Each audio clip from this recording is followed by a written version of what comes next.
If AnyDesk is showing error 404, don't worry, because in this video, I'm going to walk you through the fastest ways to fix it step by step. This error is usually caused by a time and date mismatch, a service outage, or a firewall and connection setting blocking AnyDesk from connecting properly. So if you want to get back into your remote session quickly, stay with me until the end. And before we get started, if this video helps you out, make sure to hit the like button and subscribe for more easy tech tutorials just like this one.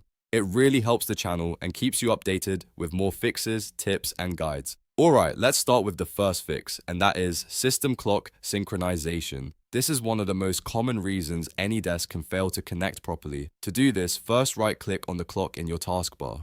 A small menu will appear, and from there click Adjust Date and Time. This will open the date and time settings inside Windows. Once you're in the settings page, look for the option that says Set Time Automatically and turn it on. If it is already on, you can still toggle it off and back on again just to refresh the setting. After that, click Sync Now. This forces your computer to immediately synchronize with the correct time server, which can help resolve connection and authentication problems in AnyDesk. After syncing the time, give AnyDesk another try. If the error is still there, don't panic. We're going to move on to the next check, which is verifying AnyDesk's server status. Open Google Chrome or your preferred browser, and in the address bar go to status.anydesk.com. This is the official status page for AnyDesk, and it will show you whether there are any ongoing service issues, maintenance events, or outages affecting connections. Once the page loads, check the status carefully and look for any warnings or incidents related to AnyDesk services. If there is an outage, then the issue is not on your device, and the best option is usually to wait until the service is restored. But if the status page looks normal, then the problem may be coming from your Windows firewall or a network restriction, so let's fix that next. Now we'll adjust firewall and security settings. Go to the Windows search bar and type Windows Defender Firewall. Open the Windows Defender Firewall app from the search results. Inside the firewall window, look for the option that says Allow an app or feature through Windows Defender Firewall and click it.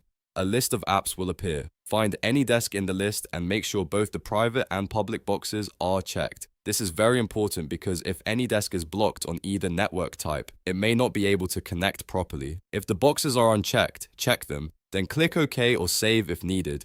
If you still have the error after that, the next step is to disable direct connections inside AnyDesk. This is especially useful if strict network rules, a router configuration, or peer-to-peer restrictions are interfering with the connection. Open AnyDesk and go to Settings, then Connection. If the settings are locked, click Unlock first so you can make changes. After that, go to the General section and look for the option that says Allow Direct Connections. Uncheck that option. By disabling direct connections, AnyDesk will reroute traffic through its relay servers instead of trying to use a direct peer-to-peer path, which can fix connection errors like 404 on restricted networks. Once you've made that change, close AnyDesk completely and reopen it. Then try connecting again. In many cases, one of these three fixes will solve the issue right away: syncing your system clock, checking the AnyDesk status page, or allowing the app through Windows Defender Firewall.